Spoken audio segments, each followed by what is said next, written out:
see the way they hate. And I know better than to listen to the people who are calling us names. I can feel the sunlight shining. Well, good morning and welcome to episode 835 of the Lots Project Morning Show, where the coffee's strong, the opinions are stronger, and everything's always filter free. I'm Brian, your host, and it's April 21st, 2025. This morning I'm enjoying a fresh cup of an experimental blend of half dark Costa Rican and half medium Peruvian from foodforestfarms.com, because life's too short for shitty coffee.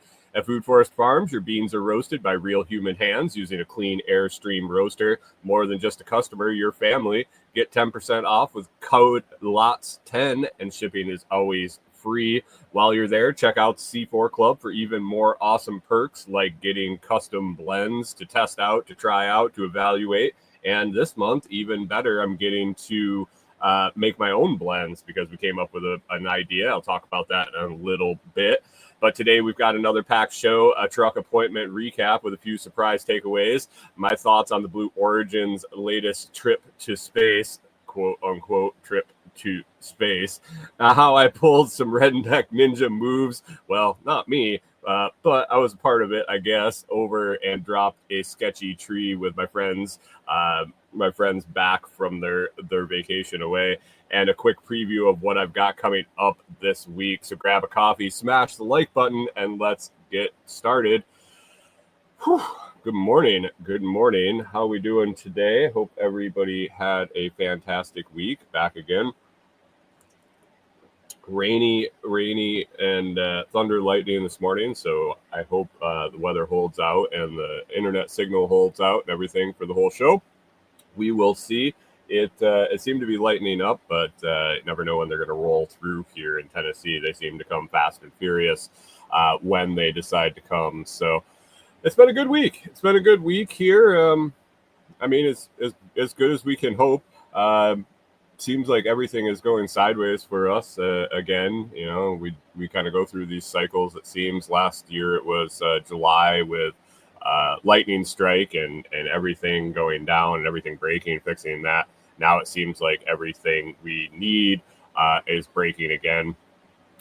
Truck is what it is. I'll talk about that in the first segment this morning. And then our exhaust fan in our bathroom, the Max Air fan. I don't know if you have an RV, you might know what that is, or you might have seen one. But basically, it's a souped up exhaust fan for RVs instead of the little computer fan that's usually in the bathroom.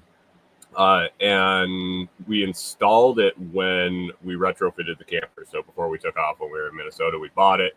Installed it. It's worked great. It's been fantastic. It worth every penny if you're thinking about getting one. I think we just looked. They're like $330 for the deluxe model, and it's worked great. Like I said, this winter though, we decided. I don't know if we did it last winter, but this winter we decided to put some insulation up in the opening when it got really cold to help keep the warm from the wood stove in the camper. And I think we trapped a lot of moisture up in there. Good morning, Mike's Homestead. Thanks for popping in.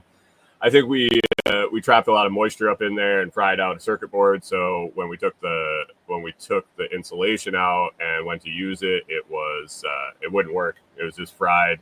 We could get it to open and close, so at least we have a little vent in there.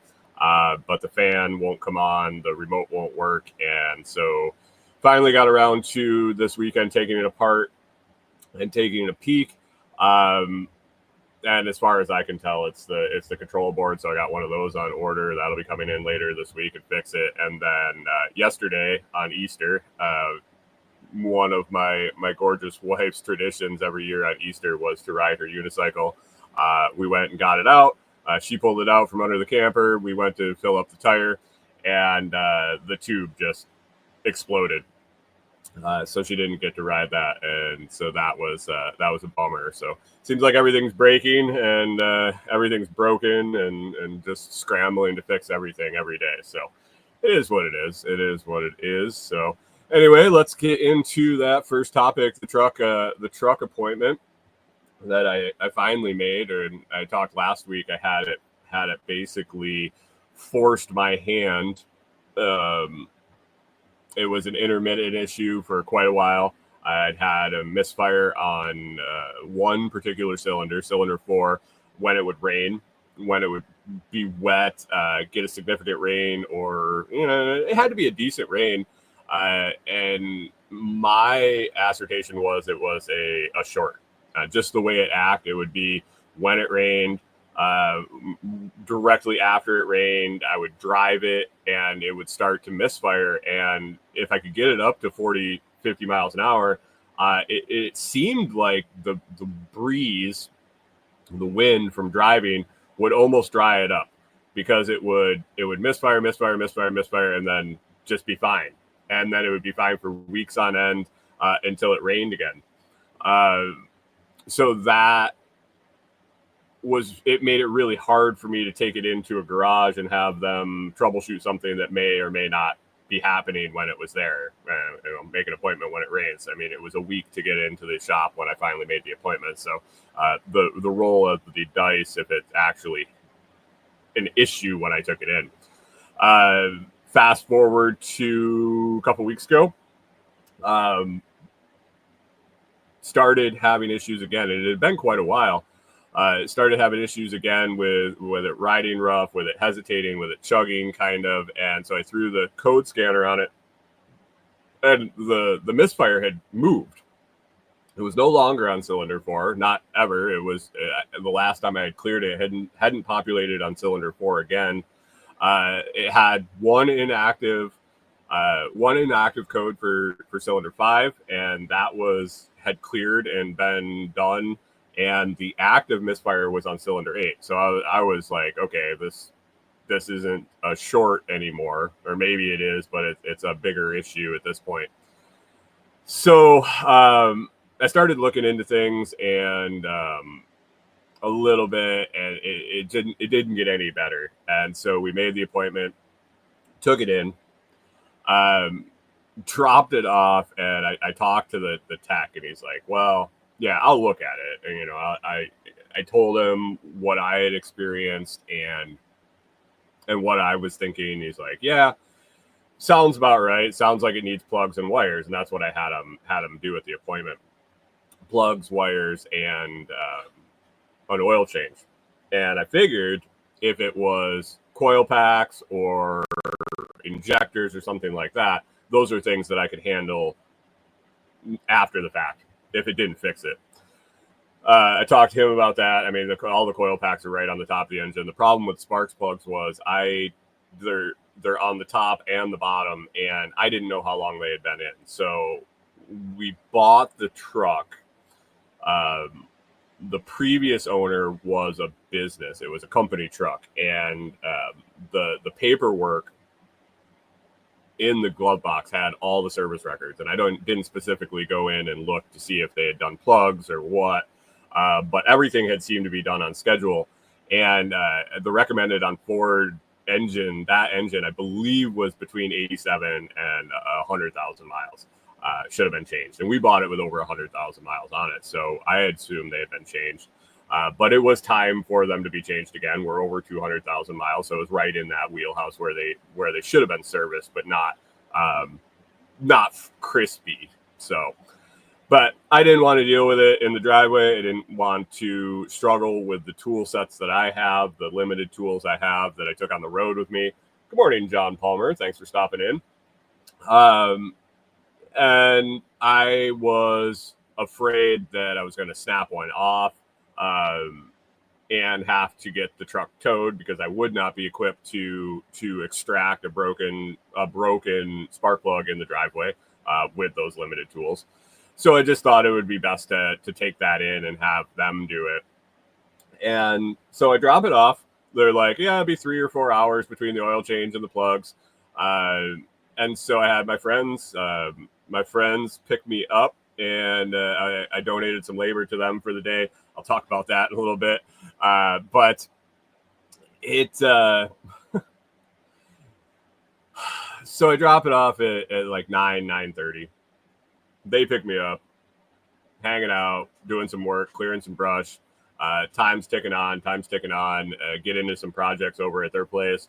And 4 o'clock starts to roll around. And this place closes at 5. And 4 o'clock rolls around. So now it's been 6 hours. And I hadn't heard anything back from them. And I'm like, oh, shit, this is not good. Not good. So I give them a call.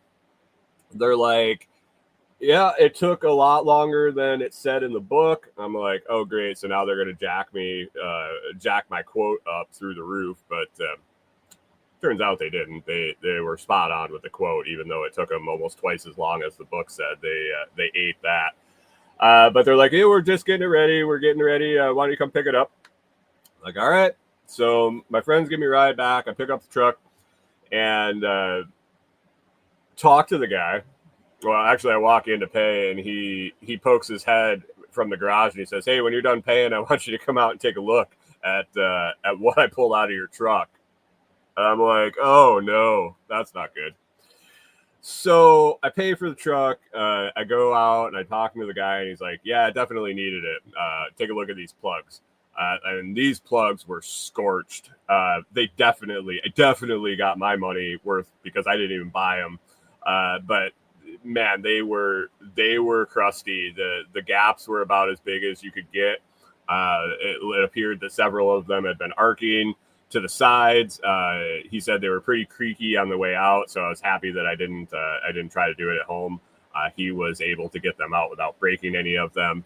The wires were so used that the graphite, the little graphite pill in there, most of them pulled out, and a lot of them were partial dust when he was removing the plugs or the plug wires, plug boots. So definitely needed to be done. And he said, well, it's not misfiring now, so I think your plugs were the good, that was the culprit.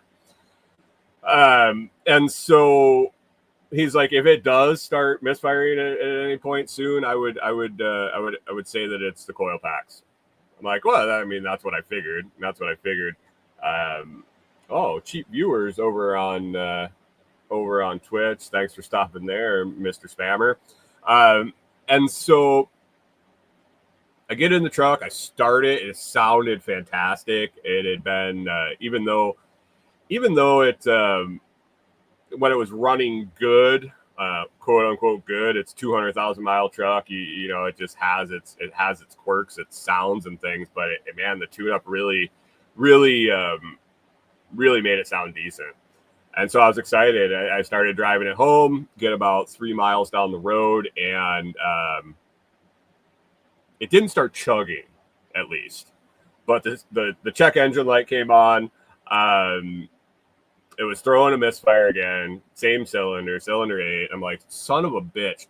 But like I said, it wasn't rough. It didn't ride rough. It didn't. You could barely tell compared to what it was. So I came home. I threw the code reader on it. I took it for another couple rides just to make sure it wasn't just cycling in or something like that. The check engine. But it continued for a day or so. We took a trip to town, and so now I have boots or coil packs on the way. They should be here today. Hopefully get those in this afternoon, and that takes care of it because I don't really feel like doing injectors. I will do them. Done them before. Recently watched videos on doing them on this particular engine. I have the stuff to do it. I have the tools to do it. I have the ability to do it. I just don't want to. So hopefully it's the coil packs, and I change those out. I was going to buy one and go with cylinder number 8, but after conferring with my in-community tech, Mr. Pippin, might as well do them all. And the weird part about it was odd. I was looking at the local auto parts store, and then looking on Amazon, and the difference in price and the difference in how they're sold was astronomical. 8 coil packs from Amazon and ones with decent ratings. They weren't motocraft. They weren't the factory recommended, but they were well reviewed. They had decent, a lot of reviews, a lot of purchases. Really, they were a third of the price as local. And that was concerning. So I really dug in and made sure they were the right thing.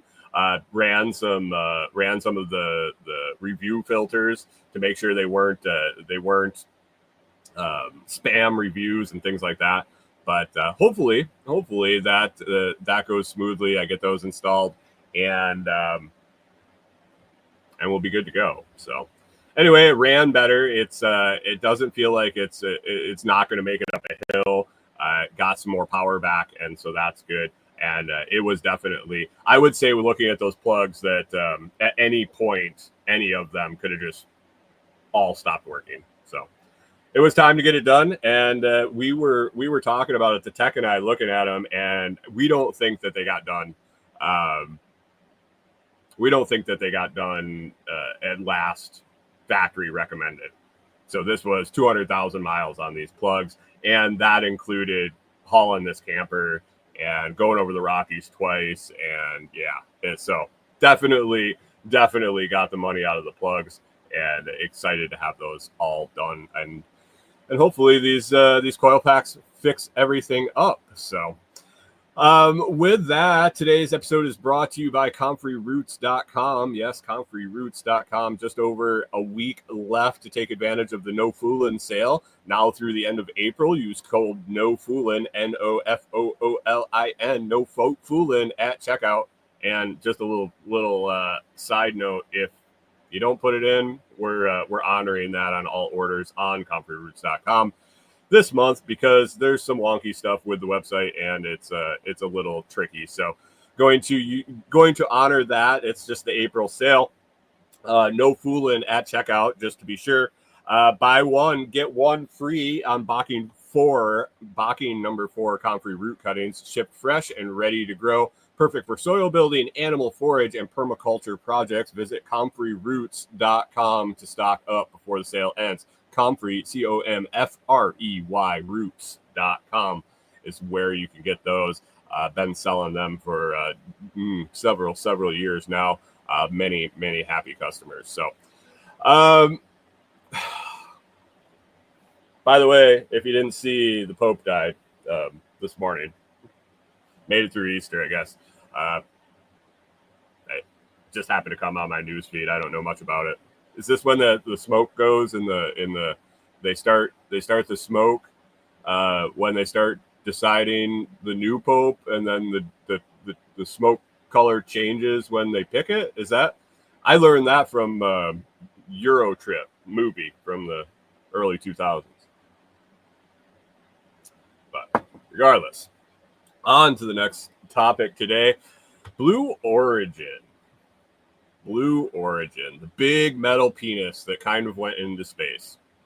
If you don't know what Blue Origin is, you probably haven't turned on the internet or social media in the last week. I say that, but I was talking to Corey about it yesterday, and she had no clue what the fuck I was talking about. I said, Katy Perry went to space, and she's like, what? And I was ecstatic. She's like, yeah, the only thing, I saw some shit about that in your Telegram group, which is t.me/LotsChat, if you're curious, t.me/LotsChat. She's like, yeah, all those memes in your group, I didn't really look at them, but I noticed something about Katy Perry in space. If you don't know, Blue Origin is it's Jeff Bezos. It's Amazon's Jeff Bezos. That's his little pet project, like Elon has SpaceX. They are doing space experiments, I guess.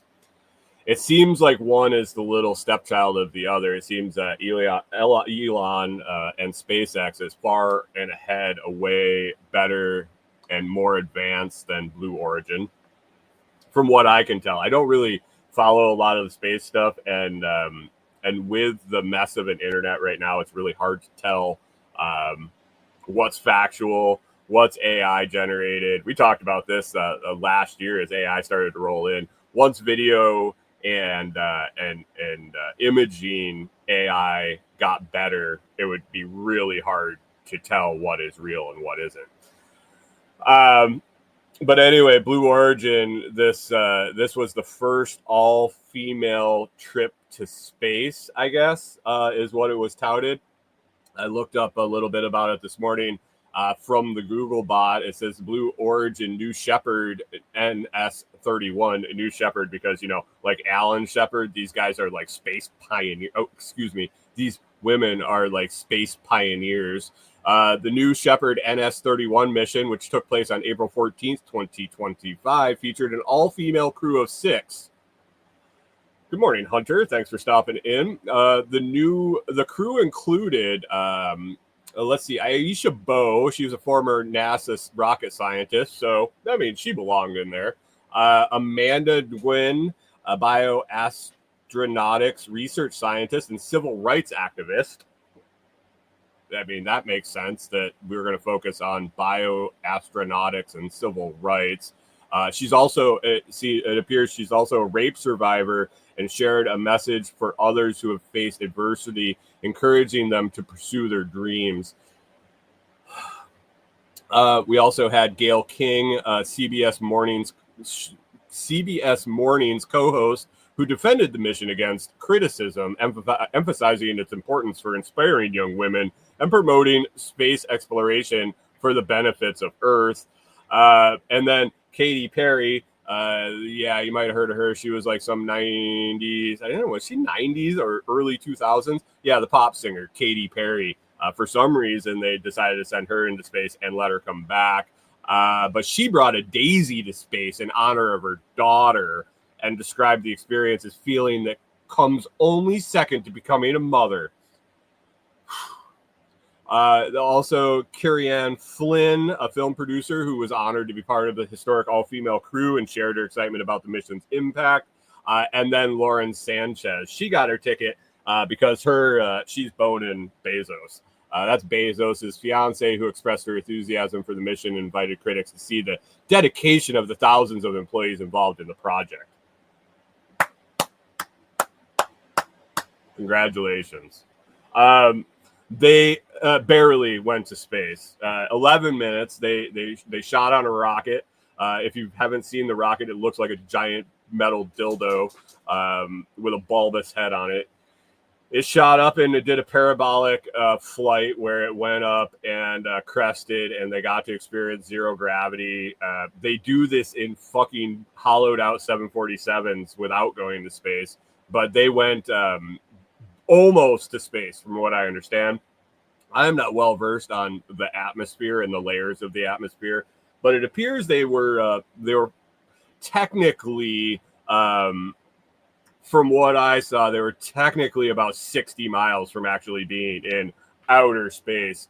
But the hype around this, the pageantry, the pompousness of the crew made this sound like they took a mission around Mars and back, did deep space exploration, did massive science experiments in the 11 minutes they were off the ground. Maybe. Because there are the tinfoil hats out there saying they didn't even go because they just absolutely butchered the live stream when they came back. The protocols, the showmanship, the photo ops were just nauseating that piled into the internet.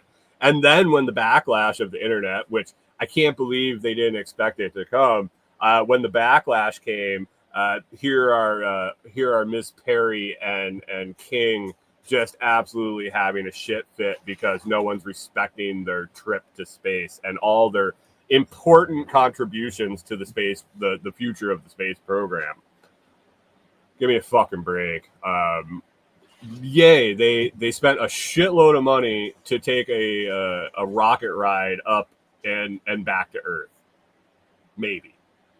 They didn't go far enough if they did go to space, they didn't go far enough that the re-entry into the atmosphere did nothing to their space capsule, unless Jeff Bezos and Blue Origin or whatever. I think that's the whole company name. Unless they somehow miraculously made a spaceship that does not show any signs of atmospheric re-entry, their thing came down crystal clean. It looked like it did when it went up. So, also lots of internet conspiracy theorists posting all their theories. I don't know what actually happened, so I'm not gonna claim they did or did not go. All I can do is observe and make logical assertions from the information I'm seeing. They went on a rocket ship, and I don't know. That's cool and whatever. Good for Katy Perry getting to ride up, but what's the point? I'm curious what the point of this was. I'm curious what what they can claim was the squeeze or the juice. We know the squeeze was millions and millions and millions of dollars going into this rocket, taking an 11-minute trip with what is it? 1, 2, 3, 4, 5, 6 women sitting in there. I don't know, but this is the part that this is the part of the description from Google that caught my eye this morning. The crew members. Okay, I've seen Apollo 13. I've seen the space movies and all of that. The selection process for astronauts. I grew up during the whole Challenger era. I actually was. Was a chosen representative for my class, my second grade class, when the Challenger was doing pennies for space. If you remember that, if you're old enough and old balls like me, schools were donating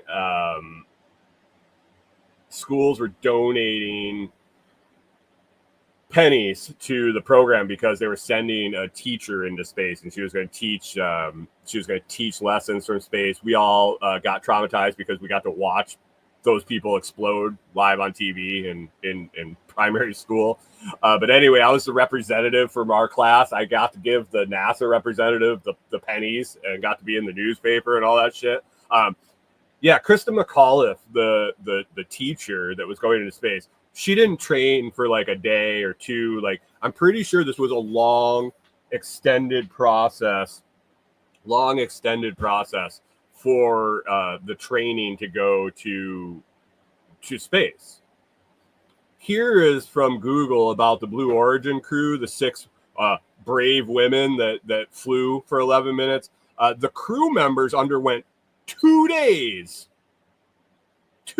whole days of training focused on physical fitness, because we all know we can get in shape in 2 days. Focused on physical fitness, emergency protocols, safety measures, which they obviously don't know because they were opening the fucking door from the inside when Daddy Bezos was supposed to come and open it with his big wrench. Safety measures and procedures for zero gravity. 2 days they got to train. Deep space exploration and the future of space humanity on the line. 6 women trained for 2 days. Chris Dixon, good morning to you, sir. He says this is a grasp at remaining relevant, and that's 100%, 100%, or a distraction. What happened during this whole week that was the media blackout because everybody was either laughing at this or just in awe of the 6 women that went to space. Hunter says, I haven't checked. Has Elon Musk said anything about the space flight? I don't know. It's been just a meme factory for me. Once I don't follow much SpaceX stuff. Every once in a while I'll check in and read what they're up to and whatever. Space kind of John Palmer says he remembers watching the Challenger blow up live, and I do too. And I was into space and that kind of stuff a little bit after the Challenger, and then it kind of really faded in my teens. It just lost interest in it, so I'm not a space geek. I don't follow Elon's stuff much. I don't know if he said anything about it. I know he wants to go to Mars and like colonize Mars and all that shit, but I don't know. This is kind of like Elon taking a dump, I think, in the morning for him. He's like, oh, wow, we've been sending rockets up and having them land themselves. So, yeah, send these ladies up into space. But anyway, that was an interesting week of memes. The memes have been fantastic. The fodder that it put out there for the internet was great. And then the shit fit that the women have been, the shit fit that they have been throwing because people didn't respect what they did. Like, I got my truck fixed. Why aren't you guys celebrating me? Anyway, it was yeah. If you haven't seen it and you need a laugh, just start scrolling through any decent social media platform. I guess it's a little late now. I don't even know if they're still putting the memes out there, but there's some good stuff. Like what qualifications, what classifies someone as an astronaut?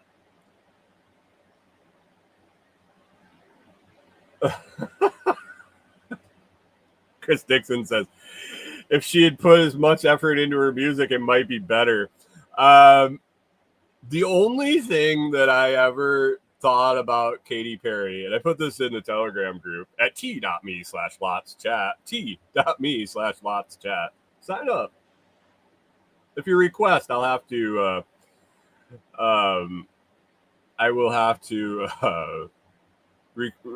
I will have to approve your membership. I will send you a message and say, where did you hear about the group? Because I'm the gatekeeper when it comes to all the spammers trying to get in and scam everybody's address. So anyway, the only two things I remember about Katy Perry, one was that creepy eye thing that she had go on, that people were saying that she's either a robot or a lizard person. I don't know if you have ever seen this, but I guess it was some show in Las Vegas, and she her eye like stuck shut, and she's just like, and then it like popped open, like she had a glitch or something, and she explained it away as that she's been getting makeup done for years and years and years, and she can control her eyelids independently and still function with one shut because she spends hours in the makeup chair. Whatever, maybe it just looked creepy as fuck. It was like a doll eye getting caught shut like that, and so that's the one of the things I remember. And the other is a long time ago, there was a conspiracy theory that Joan Benet Ramsey and Katy Perry are the same person. That the music industry stole Katy Perry or Joan Benet Ramsey, or her parents set it up or sold her. I can't remember how it went down. It was a long time ago, but that was one in the same person. And I'm not sure. Hunter says astronaut, noun. Hunter went right to the dictionary. Hunter says noun, a person who is trained to travel in a spacecraft. Well, they were trained for 2 days on physical fitness, safety protocol, zero gravity techniques. What are the techniques of zero gravity? If you want to float, take your seatbelt off. Hunter says space radiation. The lizards need to go above all the chemtrails to warm themselves. Oh, Katy Perry. I hadn't heard that name in so long, and all of a sudden I'm like, Katy Perry in the headlines. Oh, she went to space. Oh, cool. Cool. Did they like go to the space station? Oh no. They took an 11-minute ride in a big penis. I swear.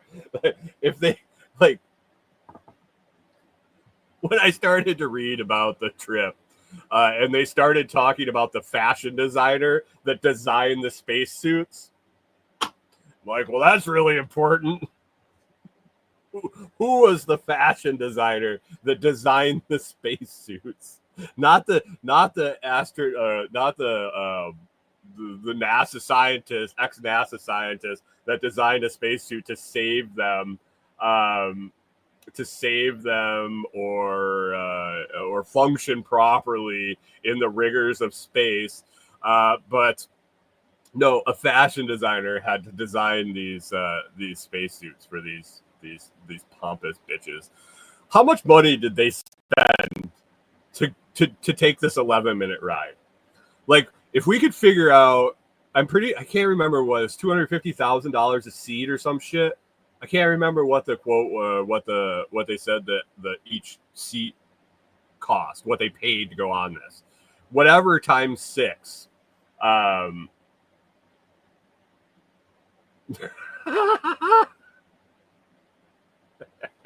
John Palmer says, not the first ride any of them took on a penis. Maybe. Girl power. And Hunter says, yeah, it has pockets. Do I get to take my purse? What will our shoes look like, Jeff? Will we be wearing heels or boots? Will the boots have heels? Will there be a stylist to do our hair before we get off the rocket? Because I can't be doing a photo op with my hair a mess. Jesus Christ. Oh, anyway, Blue Origin.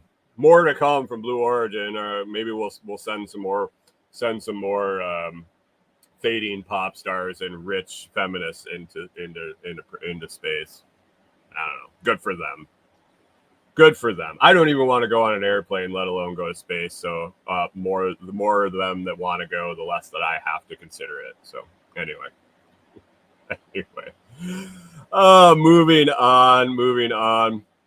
So I mentioned that my friends who had been out of town for the winter came home, and they live over by the shop that I had to drop the truck off at. So I called them up, and the truck was supposed to take 3 hours. I was like, yeah, that's kind of borderline for sitting at the shop. They do have Wi-Fi. They have a place I can sit and do work or whatever if I want. It would have been all on my phone since I don't have my laptop anymore. But 3 hours is kind of like the most I want to sit around. And I was like, hey guys, I haven't seen you since you got back. If you pick me up, you can have me for the day. I'll give you I'll donate labor to whatever you got going on. Come up.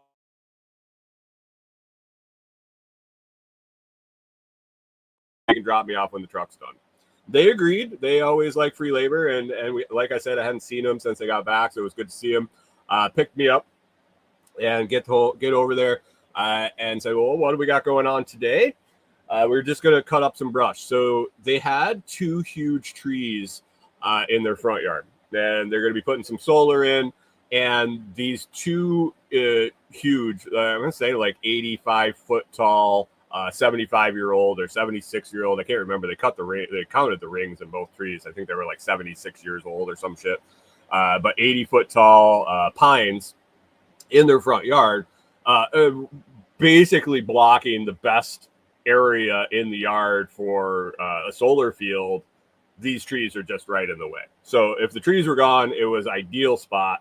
And so they had taken down one of them, and the neighbor across the street is a tree trimmer, and so he took it down for them. It went smooth.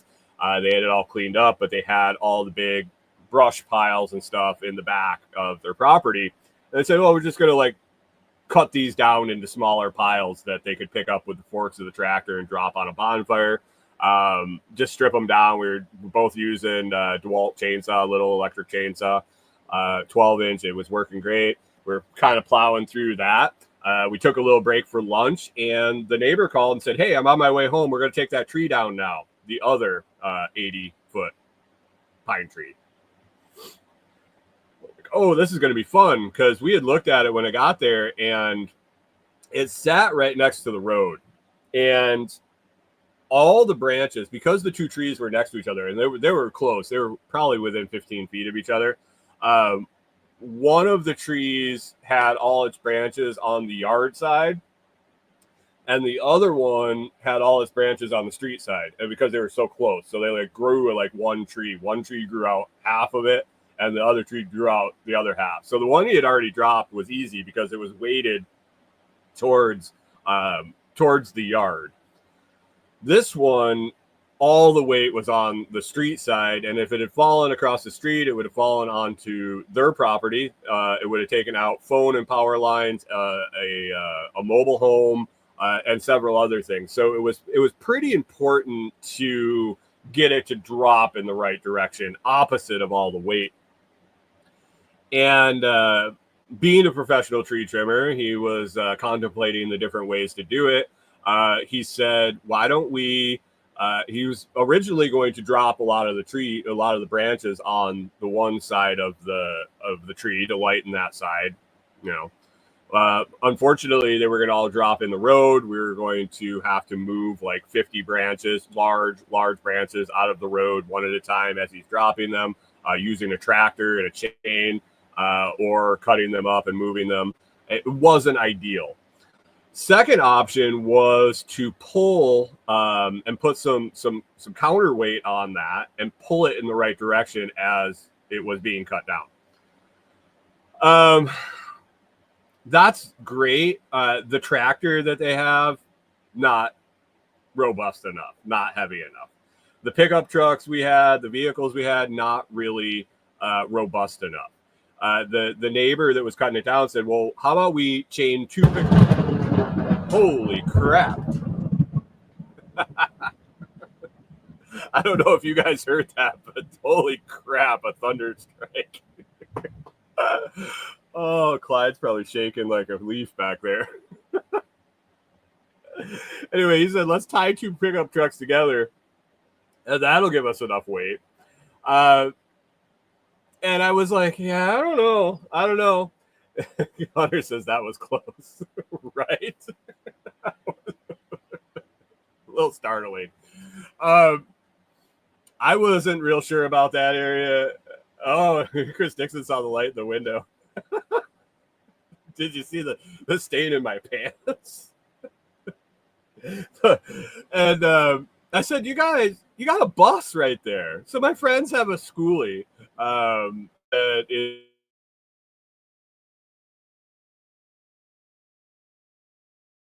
There goes dinner. There goes dinner. Yeah. So they have this schoolie, and I was like, "Well, if you tie a school bus to that thing," Chris Dixon says, "Don't hold up my drawers."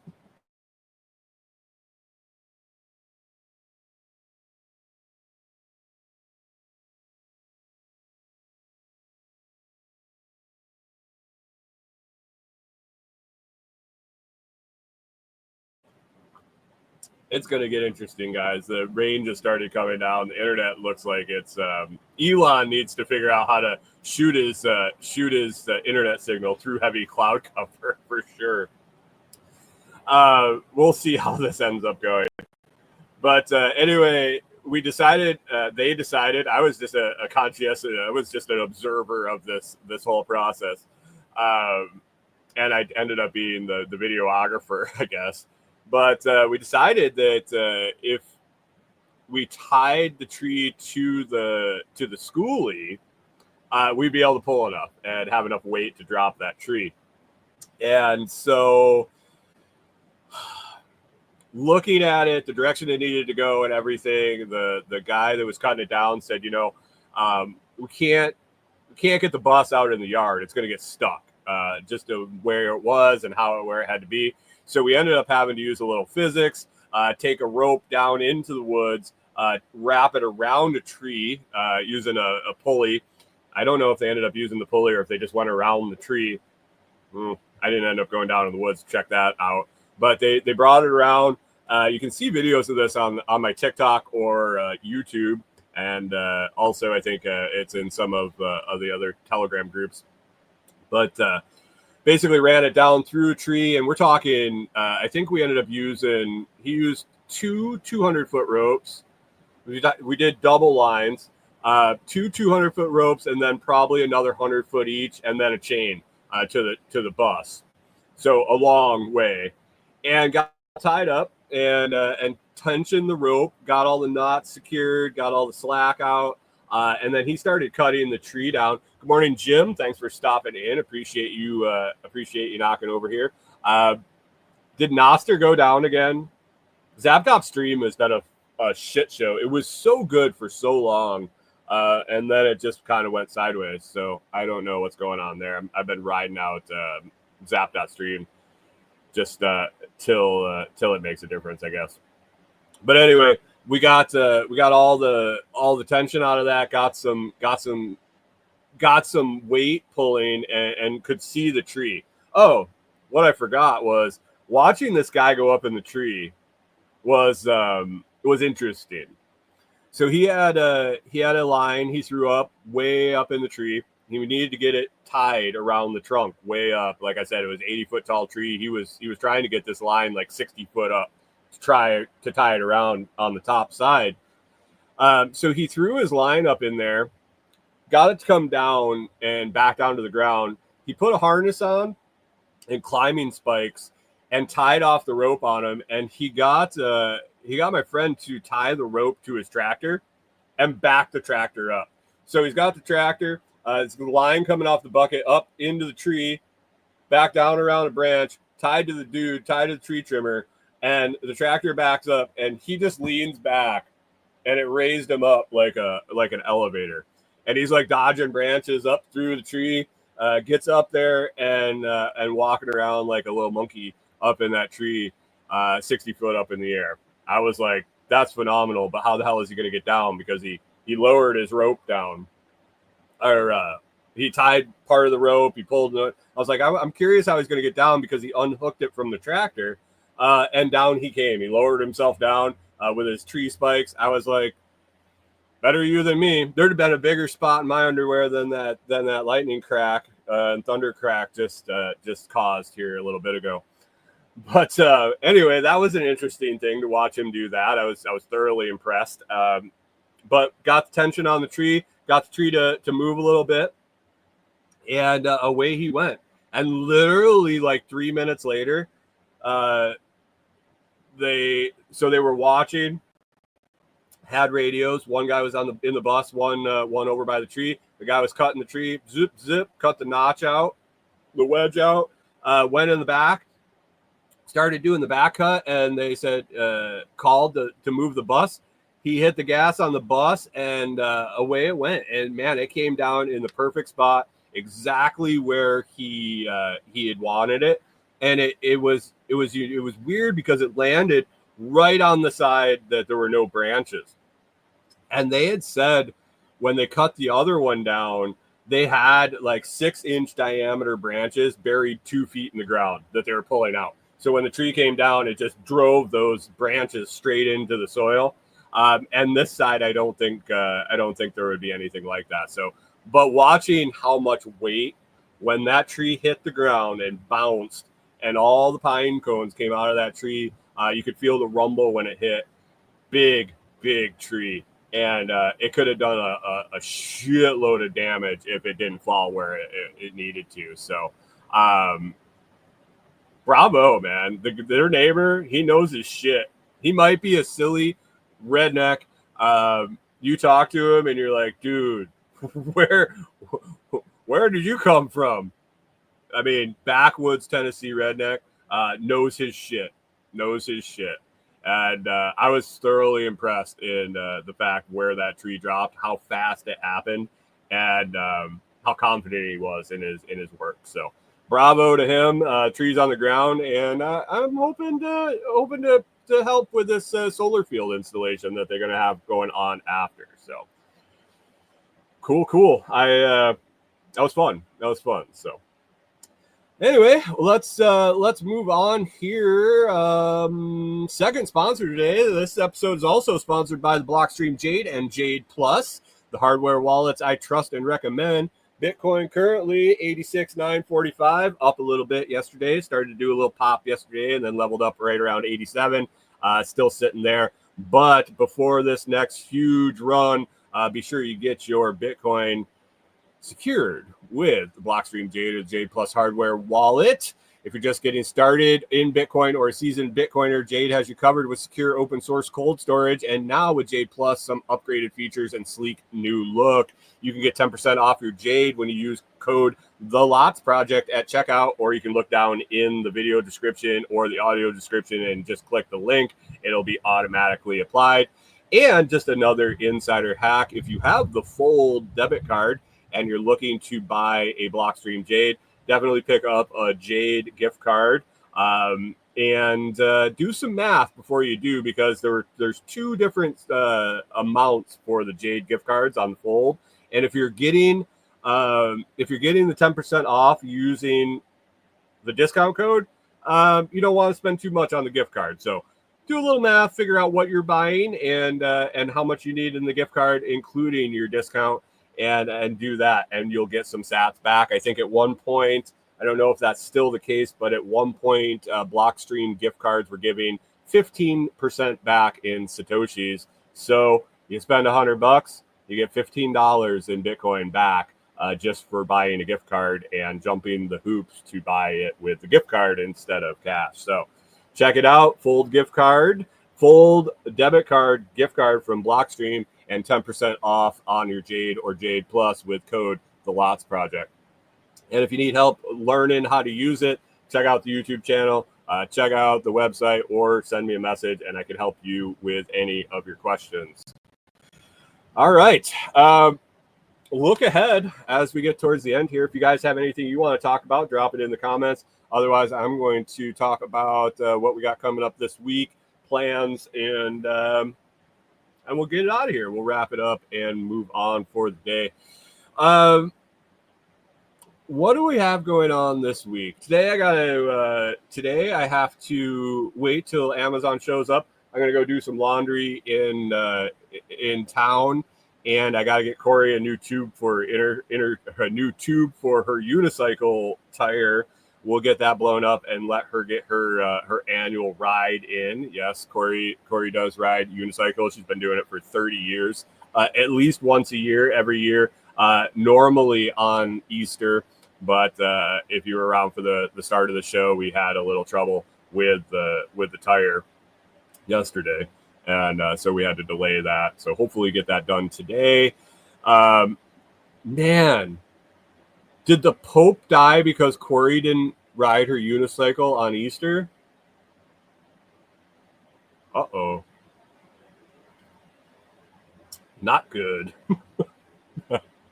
Anyway, so I'm going to go get that inner tube. I'll get that changed. When Amazon shows up, I have the coil packs showing up today, so they shouldn't take too long, especially since the guy just had them all out to change the plugs. So hopefully I get home early enough today to get those swapped out this afternoon, and maybe the rain will hold off and go away. It does look like we have a bunch of rain coming up this week, so who knows what's going to go on with the access road at DG and our driveway. That needs to get fixed, and we'll get our roof ordered up, our posts and our roof, the start to the cabin. That is on the docket this week, trying to figure out if we can get over there and if we're secure enough now to get that ordered and get on the schedule for that, which I'd really like to do and get that project moving. I was also able to talk to my friends about some of the techniques we'll be using to build the cabin, because they have a similar pole barn style and they're doing a lot of the similar construction as we will be doing. So being able to get visuals on how they did it, discuss that with them, and making a plan is really convenient. And I'll probably be borrowing them to come over to walk through it with me when we start our project. Got some videos to make this week. I got the new fence, new dog fence that the company sent out, a little dog playpen that it's kind of humorous because it's only 32 inches tall. So our boys in that fence are kind of it's kind of humorous. They can just stand and look over it. They were really good. They didn't seem to try to get out of the pen, but definitely wouldn't be leaving them in there by themselves. But for a small dog, this thing is pretty cool. It's 81 square feet inside. It's 16 panels, 32 inches tall. But they do make models 45 up to 45 inches tall, and then I think the smallest one was 24. So you have a range anywhere for your for any little tiny dogs up to large dogs with a 45-inch tall panels. So I got that video to make. Also going to have a specialty gate for the camper that comes that's coming. It was on back order, so it shipped yesterday. Yeah, and still pounding away. I'm doing a bunch of content for podcast guesting right now. Putting together a series of digital products, a webinar, a course, and some services for folks that are interested in appearing on podcasts to promote whatever business they have, or products, courses, and things like that. Podcast guesting is one of the easiest ways and most effective ways to grow your audience and sell your products. So I got some experience with that, and both as a host and a guest. So I thought I would do some courses and things like that. So I've been working hard on that, get them up on the site. Going to be pounding away more on that. And Corey has Friday off, so hopefully get out to the property and get in the swing of things for making weekend trips out there for the rest of the summer, and making a lot of progress. So that's what I got on the docket, and yeah, depending on the weather, we'll see how much I can get out there and get work done on site. So anyway, mentioned earlier, Comfrey Roots on sale again for another week. Let's see, week and a couple days. If you need Comfrey Roots, you can't beat the deal. Buy one, get one. You buy two, you get two. You buy 5 orders, you get 5 orders. You get 10 orders. Buy 2, get 4. Buy 5, get 10. Buy 1, get 2. Yeah, we'll double your order. We'll double your order when you order from comfreyroots.com until the end of April. Bless you, Corey. Yeah. Other than that, guys, I think that's about all I have, and I hope everyone had a fantastic week. And hopefully they put some more women up in space so we have a lot more to talk about next Monday. I hope you have a fantastic week. Everything goes well. You get everything done that you are hoping to. And catch up with me over on Telegram at t.me/LotsChat, or find me on Nostr. I'm spending a lot more time there. Just a great community, and I enjoy the interactions I have over on the site on Nostr. So anyway, have a great week, and we will talk to you again next Monday morning.